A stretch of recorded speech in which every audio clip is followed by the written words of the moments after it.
Live look here, March for Life happening today in Washington, D.C. Founded in 1974, folks. It has always been run by women, and it is a beautiful day in the nation's capital. It is always held during the week of the anniversary of Roe v. Wade, which, of course, was overturned. This is the second March since then. So they're used to the snow and the cold weather, the 51st annual event. And a lot of impassioned speakers will be bringing you more highlights during the broadcast. But right now, we want to bring in the experts here, our panel. And we want to bring in Shawn Carney, the CEO and president of 40 Days for Life. Shawn, always a pleasure. Alongside him, Melissa Ohden, who is an abortion survivor, the CEO of the Abortion Survivors Network. Welcome in. It's good to be back. It's great to have you. We obviously are very passionate about the pro-life movement here and discuss it. But on a day like today, I think there's such an opportunity for others to be casually introduced to some of the movement, some of the progress. I'd like to start with you, Melissa. And people may say, an abortion survivor, I've never heard of that. Could you share a little bit of your story and what today's march means to you personally?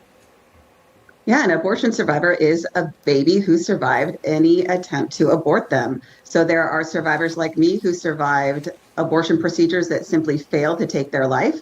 There are some who survived successful abortion pill reversals. We have babies who survive both chemical abortion pills failing. We have folks who survived stopped abortions because their mother was in pain or maybe couldn't complete the procedure because of the gestation.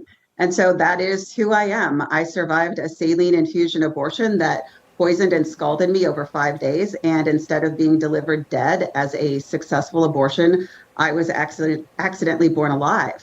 So today is always a complicated day for me. I so appreciate the pro-life movement and even our leaders here on the Hill, like Speaker Johnson, who continue to take a stand for life because they are marching not just for those of us who have survived, but our preborn brothers and sisters who are never given this opportunity. So I march every single day with my story, and I am grateful to be a part of this movement. You sure do.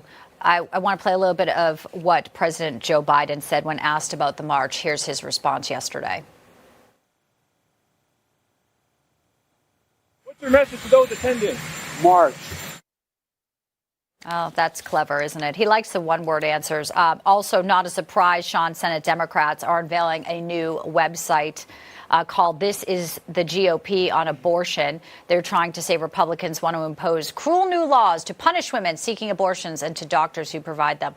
It's always appalling to see how they frame this as sort of a health care issue when it really is about the right for a fetus to be not killed and murdered in the womb.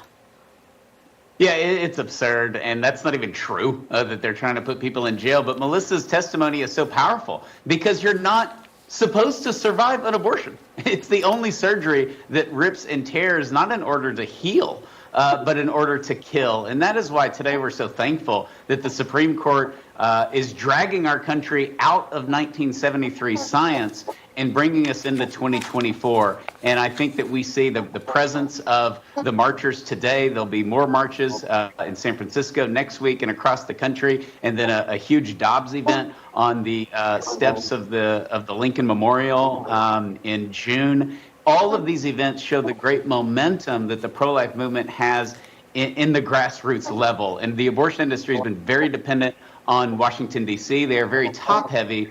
And we are not, and that's why I think we're winning. Glad you called it an industry, and we know folks like Planned Parenthood, they fund a lot of these elections. It is that dark money. Great to see the speakers, great to see the college students, the youth out there, because that is the generation we really want to be informed in all of this. Melissa, Shawn, a pleasure to have you on this very special day. I appreciate your time, and Melissa, always appreciate you sharing your very personal story with us here on Newsline. Thank you. Thank you both. Thank you.